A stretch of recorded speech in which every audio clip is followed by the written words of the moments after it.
Hi everyone! I have completed first 8 chapters of Class 11th NCERT. If you have missed any, please check from the playlist. Let's start with Chapter 9. Biomolecules. There is a wide diversity in living organisms in our biosphere.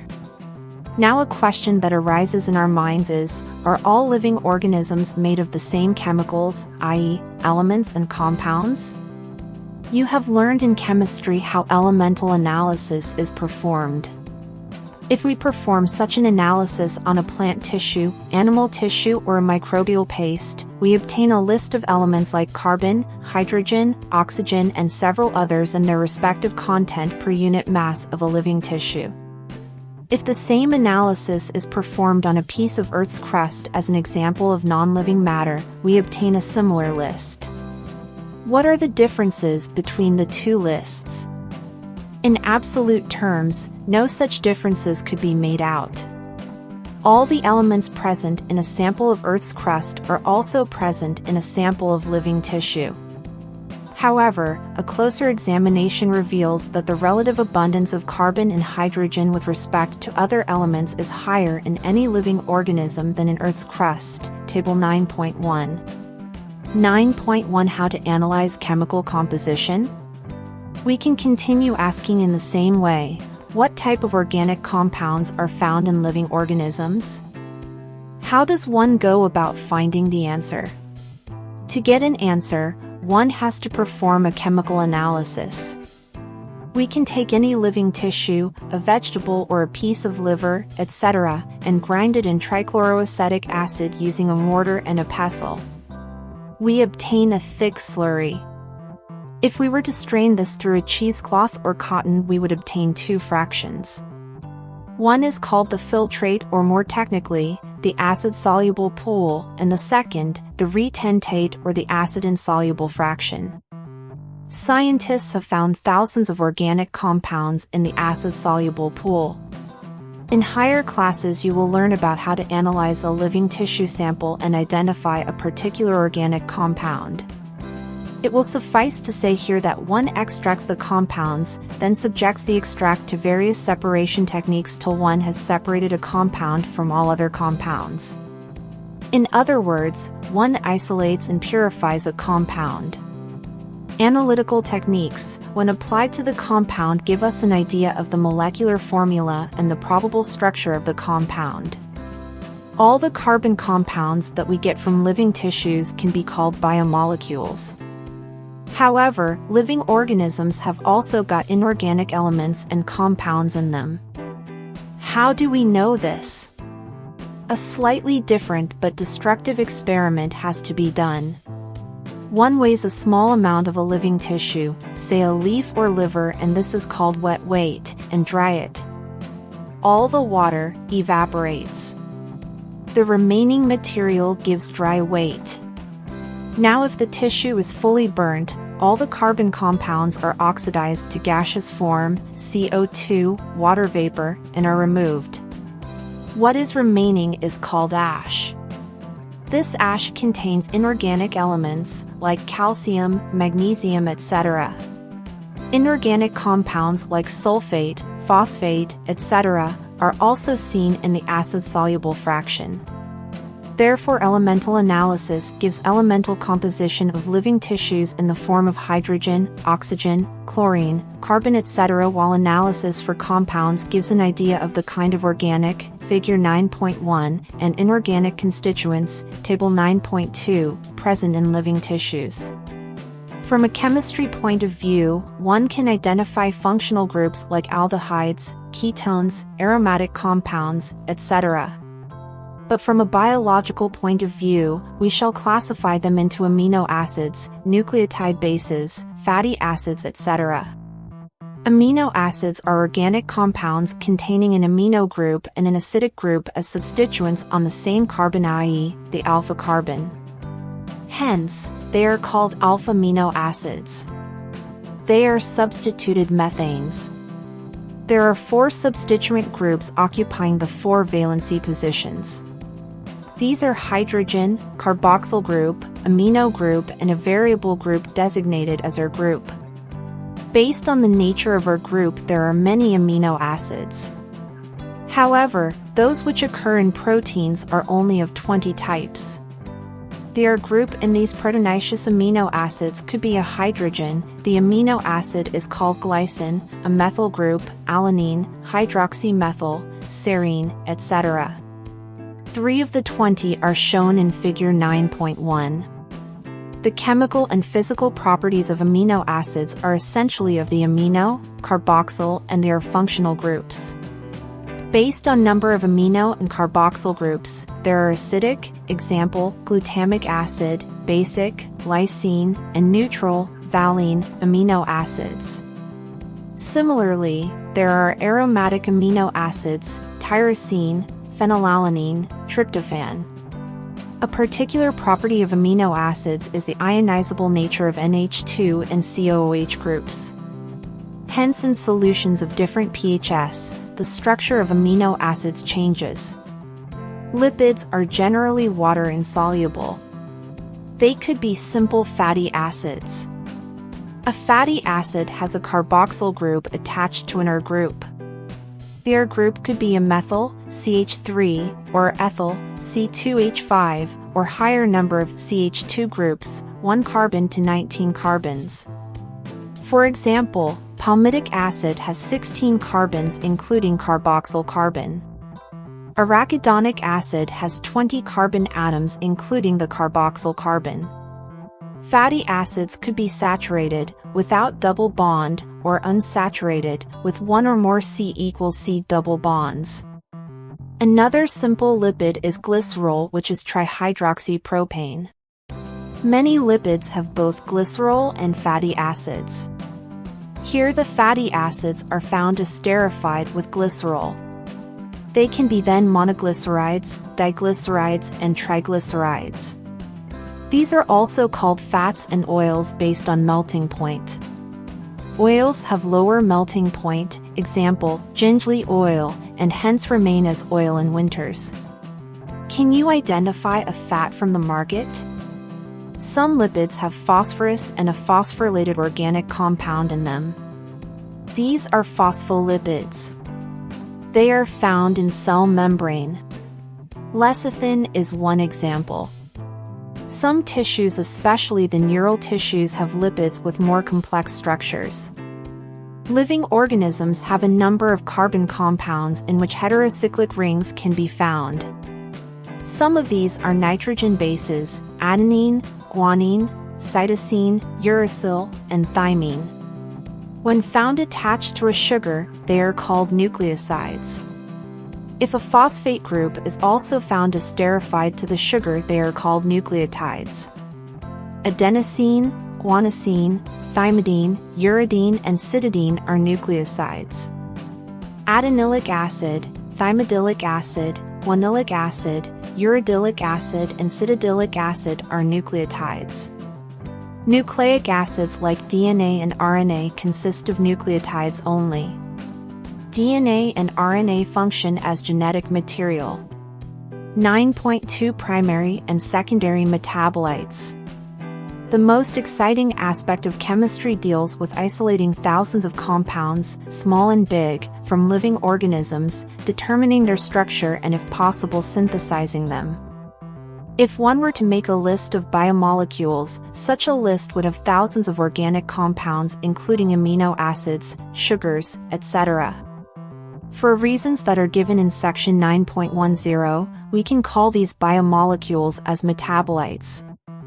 In animal tissues, one notices the presence of all such categories of compounds shown in figure 9.1. These are called primary metabolites. However, when one analyzes plant, fungal and microbial cells, one would see thousands of compounds other than these called primary metabolites, e.g. alkaloids, flavonoids, rubber, essential oils, antibiotics, colored pigments, scents, gums, spices. These are called secondary metabolites, table 9.3. While primary metabolites have identifiable functions and play known roles in normal physiological processes, we do not at the moment understand the role or functions of all the secondary metabolites in host organisms. However, many of them are useful to human welfare, example, rubber, drugs, spices, scents and pigments. Some secondary metabolites have ecological importance. In the later chapters and years you will learn more about this. 9.3 Biomacromolecules. There is one feature common to all those compounds found in the acid-soluble pool. They have molecular weights ranging from 18 to around 800 Daltons, approximately. The acid-insoluble fraction has only 4 types of organic compounds, i.e., proteins, nucleic acids, polysaccharides, and lipids. These classes of compounds, with the exception of lipids, have molecular weights in the range of 10,000 Daltons and above.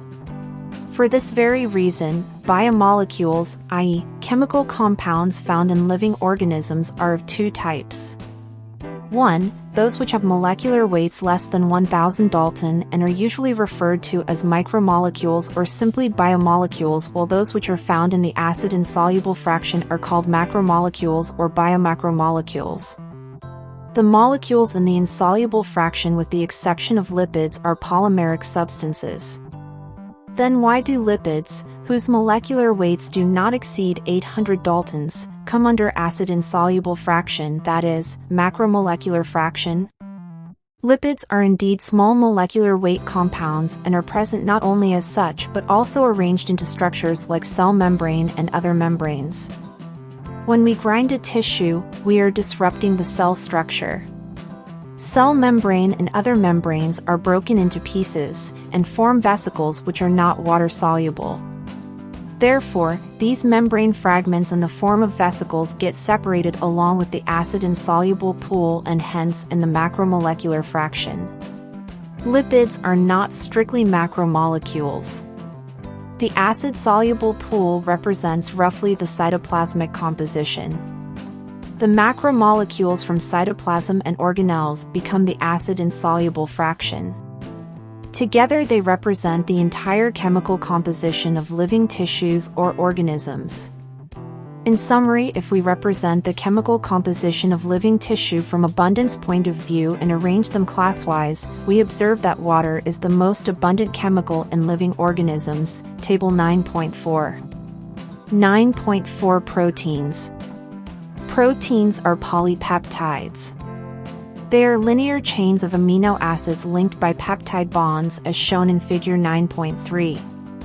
Each protein is a polymer of amino acids. As there are 20 types of amino acids, example alanine, cysteine, proline, tryptophan, lysine, etc., a protein is a heteropolymer and not a homopolymer. A homopolymer has only one type of monomer repeating n number of times. This information about the amino acid content is important as later in your nutrition lessons, you will learn that certain amino acids are essential for our health and they have to be supplied through our diet. Hence, dietary proteins are the source of essential amino acids. Therefore, amino acids can be essential or non-essential. The latter are those which our body can make, while we get essential amino acids through our diet/food. Proteins carry out many functions in living organisms, some transport nutrients across cell membrane, some fight infectious organisms, some are hormones, some are enzymes, etc. Table 9.5. Collagen is the most abundant protein in animal world and ribulose bisphosphate carboxylase oxygenase, RuBis-CO, is the most abundant protein in the whole of the biosphere. 9.5 Polysaccharides. The acid-insoluble pellet also has polysaccharides, carbohydrates, as another class of macromolecules. Polysaccharides are long chains of sugars. They are threads, literally a cotton thread, containing different monosaccharides as building blocks. For example, cellulose is a polymeric polysaccharide consisting of only one type of monosaccharide, i.e., glucose. Cellulose is a homopolymer. Starch is a variant of this but present as a storehouse of energy in plant tissues. Animals have another variant called glycogen. Inulin is a polymer of fructose. In a polysaccharide chain, say glycogen, the right end is called the reducing end and the left end is called the non-reducing end. It has branches as shown in the form of a cartoon, figure 9.2. Starch forms helical secondary structures. In fact, starch can hold iodine molecules in the helical portion. The starch iodine is blue in color. Cellulose does not contain complex helices and hence cannot hold iodine. Plant cell walls are made of cellulose. Paper made from plant pulp and cotton fiber is cellulosic. There are more complex polysaccharides in nature. They have as building blocks amino sugars and chemically modified sugars, example, glucosamine, N-acetylgalactosamine, etc. Exoskeletons of arthropods, for example, have a complex polysaccharide called chitin. These complex polysaccharides are mostly homopolymers. 9.6 Nucleic acids. The other type of macromolecule that one would find in the acid-insoluble fraction of any living tissue is the nucleic acid. These are polynucleotides. Together with polysaccharides and polypeptides, these comprise the true macromolecular fraction of any living tissue or cell. For nucleic acids, the building block is a nucleotide. A nucleotide has three chemically distinct components. One is a heterocyclic compound, the second is a monosaccharide, and the third a phosphoric acid or phosphate. As you notice in figure 9.1, the heterocyclic compounds in nucleic acids are the nitrogenous bases named adenine, guanine, uracil, cytosine, and thymine. Adenine and guanine are substituted purines, while the rest are substituted pyrimidines. The skeletal heterocyclic ring is called as purine and pyrimidine respectively. The sugar found in polynucleotides is either ribose, a monosaccharide pentose, or at carbon at second position with deoxyribose. A nucleic acid containing deoxyribose is called deoxyribonucleic acid, DNA, while that which contains ribose is called ribonucleic acid, RNA. 9.7 Structure of proteins. Proteins, as mentioned earlier, are heteropolymers containing strings of amino acids. Structure of molecules means different things in different contexts. In inorganic chemistry, the structure invariably refers to the molecular formulae, example NaCl, MgCl2, etc. Organic chemists always write a two-dimensional view of the molecules while representing the structure of the molecules, example benzene, naphthalene, etc. Physicists conjure up the three-dimensional views of molecular structures while biologists describe the protein structure at four levels. The sequence of amino acids, i.e., the positional information in a protein, which is the first amino acid, which is second, and so on, is called the primary structure, figure 9.3, of a protein. A protein is imagined as a line, the left end represented by the first amino acid and the right end represented by the last amino acid. The first amino acid is also called as N-terminal amino acid. The last amino acid is called the C-terminal amino acid.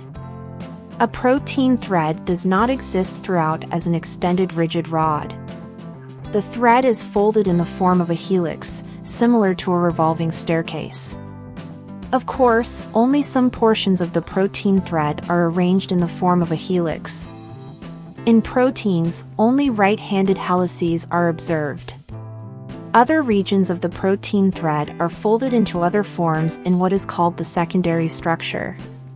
In addition, the long protein chain is also folded upon itself like a hollow woolen ball, giving rise to the tertiary structure, figure 9.4a, b. This gives us a three-dimensional view of a protein. Tertiary structure is absolutely necessary for the many biological activities of proteins. Some proteins are an assembly of more than one polypeptide or subunits. The manner in which these individual folded polypeptides or subunits are arranged with respect to each other, e.g. linear string of spheres, spheres arranged one upon each other in the form of a cube or plate, etc., is the architecture of a protein, otherwise called the quaternary structure of a protein. Adult human hemoglobin consists of 4 subunits. 2 of these are identical to each other. Hence, 2 subunits of alpha type and 2 subunits of beta type together constitute the human hemoglobin, HB. 9.8 Nature of bond linking monomers in a polymer. In a polypeptide or a protein, amino acids are linked by a peptide bond which is formed when the carboxyl-COOH group of one amino acid reacts with the amino NH2 group of the next amino acid with the elimination of a water moiety. The process is called dehydration. In a polysaccharide, the individual monosaccharides are linked by a glycosidic bond. This bond is also formed by dehydration. This bond is formed between 2 carbon atoms of 2 adjacent monosaccharides. In a nucleic acid, a phosphate moiety links the 3' carbon of one sugar of one nucleotide to the 5' carbon of the sugar of the succeeding nucleotide. The bond between the phosphate and hydroxyl group of sugar is an ester bond. As there is one such ester bond on either side, it is called phosphodiester bond, figure 9.5. Nucleic acids exhibit a wide variety of secondary structures.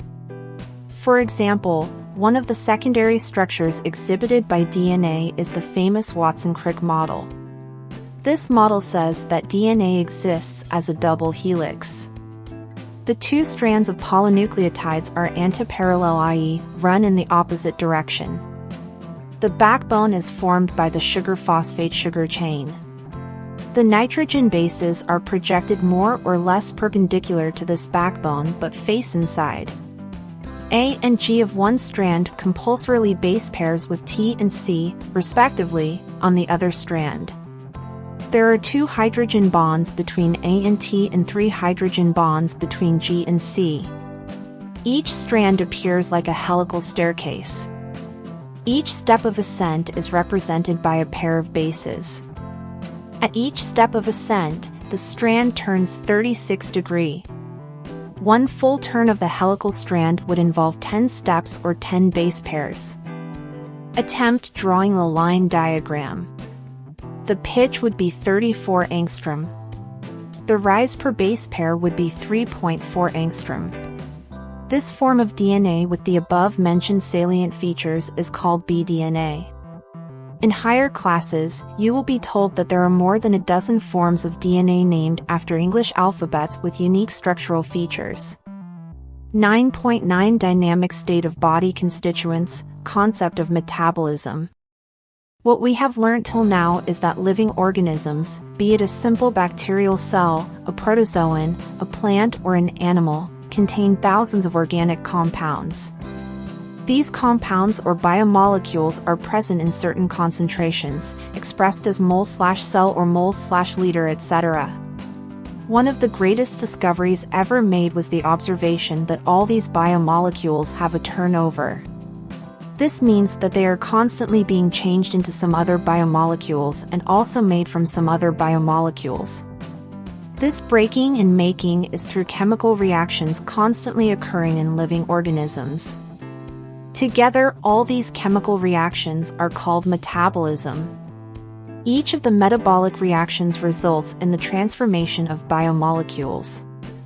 A few examples for such metabolic transformations are removal of CO2 from amino acids, making an amino acid into an amine, removal of amino group in a nucleotide base, hydrolysis of a glycosidic bond in a disaccharide, etc. We can list tens and thousands of such examples. Majority of these metabolic reactions do not occur in isolation but are always linked to some other reactions. In other words, metabolites are converted into each other in a series of linked reactions called metabolic pathways.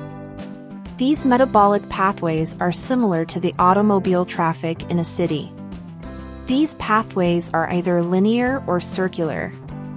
These pathways crisscross each other, i.e., there are traffic junctions.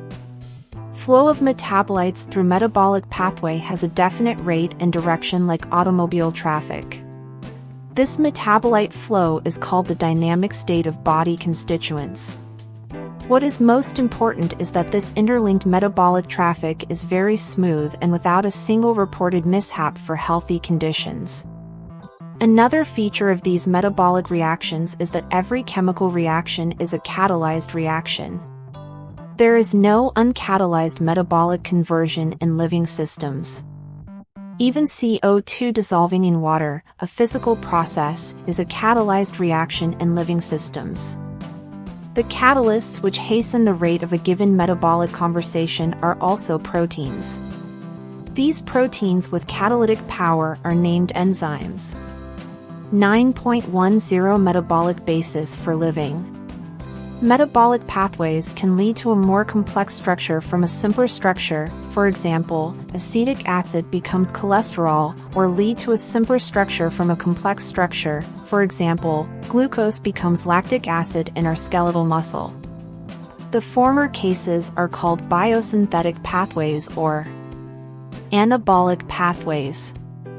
The latter constitute degradation and hence are called catabolic pathways.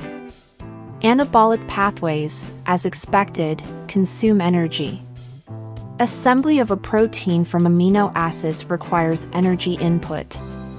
On the other hand, catabolic pathways lead to the release of energy. For example, when glucose is degraded to lactic acid in our skeletal muscle, energy is liberated. This metabolic pathway from glucose to lactic acid, which occurs in 10 metabolic steps, is called glycolysis. Living organisms have learned to trap this energy liberated during degradation and store it in the form of chemical bonds. As and when needed, this bond energy is utilized for biosynthetic, osmotic, and mechanical work that we perform. The most important form of energy currency in living systems is the bond energy in a chemical called adenosine triphosphate, ATP. How do living organisms derive their energy? What strategies have they evolved? How do they store this energy and in what form? How do they convert this energy into work? You will study and understand all this under a subdiscipline called bioenergetics later in your higher classes. 9.11 The living state. At this level, you must understand that the tens and thousands of chemical compounds in a living organism, otherwise called metabolites or biomolecules, are present at concentrations characteristic of each of them. For example, the blood concentration of glucose in a normal healthy individual is 4.5 to 5.0 millimeters, while that of hormones would be nanogram/ml.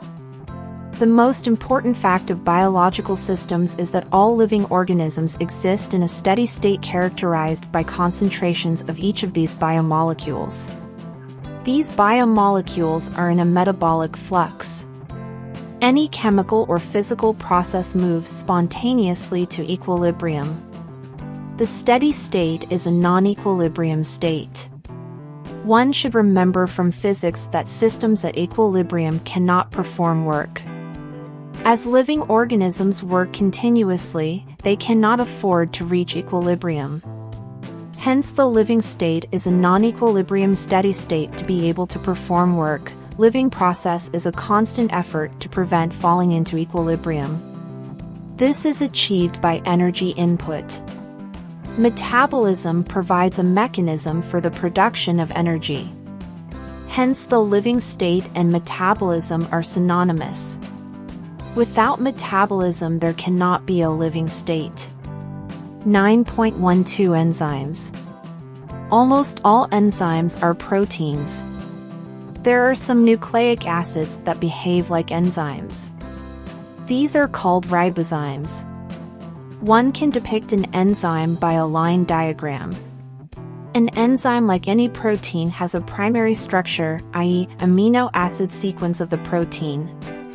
An enzyme, like any protein, has the secondary and the tertiary structure. When you look at a tertiary structure, Figure 9.4b, you will notice that the backbone of the protein chain folds upon itself, the chain crisscrosses itself and hence, many crevices or pockets are made. One such pocket is the active site. An active site of an enzyme is a crevice or pocket into which the substrate fits. Thus enzymes, through their active site, catalyze reactions at a high rate. Enzyme catalysts differ from inorganic catalysts in many ways, but one major difference needs mention. Inorganic catalysts work efficiently at high temperatures and high pressures, while enzymes get damaged at high temperatures, say above 40 degrees C. However, enzymes isolated from organisms who normally live under extremely high temperatures, example hot vents and sulfur springs, are stable and retain their catalytic power even at high temperatures, up to 90 degrees C. Thermal stability is thus an important quality of such enzymes isolated from thermophilic organisms. 9.12.1 Chemical reactions. How do we understand these enzymes? Let us first understand a chemical reaction. Chemical compounds undergo two types of changes. A physical change simply refers to a change in shape without breaking of bonds. This is a physical process. Another physical process is a change in state of matter, when ice melts into water, or when water becomes a vapor. These are also physical processes. However, when bonds are broken and new bonds are formed during transformation, this will be called a chemical reaction. For example, barium hydroxide plus sulfuric acid will give barium sulfate plus 2 molecules of water. Is an inorganic chemical reaction. Similarly, hydrolysis of starch into glucose is an organic chemical reaction. Rate of a physical or chemical process refers to the amount of product formed per unit time. It can be expressed as rate is equals to delta P upon delta T. Rate can also be called velocity if the direction is specified. Rates of physical and chemical processes are influenced by temperature among other factors. A general rule of thumb is that rate doubles or decreases by half for every 10 degrees C change in either direction. Catalyzed reactions proceed at rates vastly higher than that of uncatalyzed ones. When enzyme-catalyzed reactions are observed, the rate would be vastly higher than the same but uncatalyzed reaction. For example, CO2 plus water in the presence of carbonic anhydrase will yield carbonic acid. In the absence of any enzyme, this reaction is very slow, with about 200 molecules of H2CO3 being formed in an hour. However, by using the enzyme present within the cytoplasm called carbonic anhydrase, the reaction speeds dramatically with about 600,000 molecules being formed every second. The enzyme has accelerated the reaction rate by about 10 million times. The power of enzymes is incredible indeed. There are thousands of types of enzymes, each catalyzing a unique chemical or metabolic reaction. A multi-step chemical reaction, when each of the steps is catalyzed by the same enzyme complex or different enzymes, is called a metabolic pathway. For example, glucose will give 2 molecules of pyruvic acid. Glucose plus oxygen will give CO2 and water. Is actually a metabolic pathway in which glucose becomes pyruvic acid through 10 different enzyme-catalyzed metabolic reactions. When you study respiration in Chapter 14, you will study these reactions. At this stage, you should know that this very metabolic pathway with 1 or 2 additional reactions gives rise to a variety of metabolic end products. In our skeletal muscle, under anaerobic conditions, lactic acid is formed. Under normal aerobic conditions, pyruvic acid is formed. In yeast, during fermentation, the same pathway leads to the production of ethanol, alcohol. Hence, in different conditions, different products are possible. 9.12.2 How do enzymes bring about such high rates of chemical conversions? To understand this, we should study enzymes a little more. We have already understood the idea of an active site. The chemical or metabolic conversion refers to a reaction. The chemical which is converted into a product is called a substrate. Hence enzymes, i.e. proteins with three-dimensional structures including an active site, convert a substrate, S, into a product, P. Symbolically, this can be depicted as substrate will be converted to products. It is now understood that the substrate S has to bind the enzyme at its active site within a given cleft or pocket. The substrate has to diffuse towards the active site. There is thus an obligatory formation of an ES complex. E stands for enzyme. This complex formation is a transient phenomenon. During the state where substrate is bound to the enzyme active site, a new structure of the substrate called transition state structure is formed. Very soon, after the expected bond breaking/making is completed, the product is released from the active site. In other words, the structure of substrate gets transformed into the structure of products. The pathway of this transformation must go through the so-called transition state structure. There could be many more altered structural states between the stable substrate and the product. Implicit in this statement is the fact that all other intermediate structural states are unstable. Stability is something related to energy status of the molecule or the structure. Hence, when we look at this pictorially through a graph, it looks like something as in figure 9.6. The y-axis represents the potential energy content. The x-axis represents the progression of the structural transformation or states through the transition state. You would notice two things. The energy level difference between S and P. If P is at a lower level than S, the reaction is an exothermic reaction. One need not supply energy by heating in order to form the product. However, whether it is an exothermic or spontaneous reaction or an endothermic or energy-requiring reaction, the S has to go through a much higher energy state or transition state. The difference in average energy content of S from that of this transition state is called activation energy. Enzymes eventually bring down this energy barrier, making the transition of S to P more easy.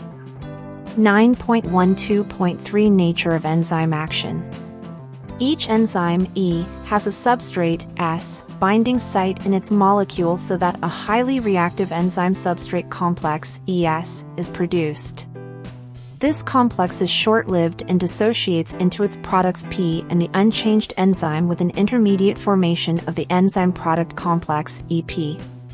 The formation of the ES complex is essential for catalysis. Enzyme plus substrate will form enzyme substrate and then enzyme product, and finally will be broken down to enzyme plus product. The catalytic cycle of an enzyme action can be described in the following steps. 1. First, the substrate binds to the active site of the enzyme, fitting into the active site.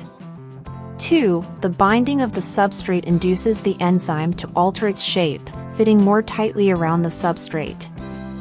3. The active site of the enzyme, now in close proximity of the substrate, breaks the chemical bonds of the substrate and the new enzyme product complex is formed. 4. The enzyme releases the products of the reaction and the free enzyme is ready to bind to another molecule of the substrate and run through the catalytic cycle once again.